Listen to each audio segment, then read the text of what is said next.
In his interview with Lester Holt on NBC, the president said, "I had dinner with him. He wanted to have dinner because he wanted to stay on." Is this an accurate statement? No, sir. The president said, "In one case I called him and in one case he called me." Is that an accurate statement? No. The president was asked whether he had urged you to shut down the investigation into Michael Flynn. The president responded, quote, "No, no. Next question." Is that an accurate statement? I don't believe it is. I'm joined now by Senator Angus King. You just saw him there, we just saw questioning Mr. Comey. Senator, I thought the performance by your committee today was great. I thought both sides of the aisle, with some exceptions like Senator McCain's rather odd behavior today, but overall, it was a fantastic performance. I thought Richard Burr, the Republican chair, set the tone right. All you people were trying to get information. Nobody seemed to be flacking for the president, with the exception of a couple of Republicans. How did you think the hearing went? I thought Comey came across as an honest man under oath against a president who really doesn't focus much attention on telling the truth. Well, first let me say, Chris, I totally agree, and I said that in the closed session to Burr and Warner. I think I was very proud of the committee today. I thought the questions were serious.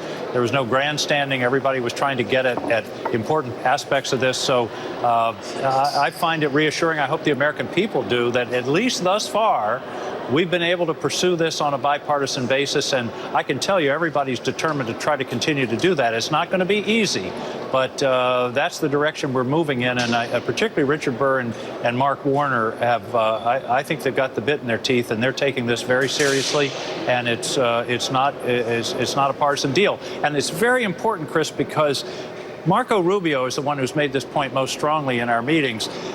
Putin is not a Republican. And he's not a Democrat. He is an opportunist. And this could just as easily be done to the Republicans 2 or 4 years from now. And everybody has to understand that. That's why it's so important that we get this right, and we understand what they did, how they did it, and how we can prevent it. So I think that was a very important part of the hearing today. And talk about Jim Comey. He's one of the most honest men I've ever met, and I've probably had a dozen or 20 interactions with him, meetings with him at the Intelligence Committee over the past 4 years. I have a friend in Maine who used to be his assistant general counsel, and his word is as good as I can get, and he says Comey's one of the best men he's ever worked with, and he's a very credible guy.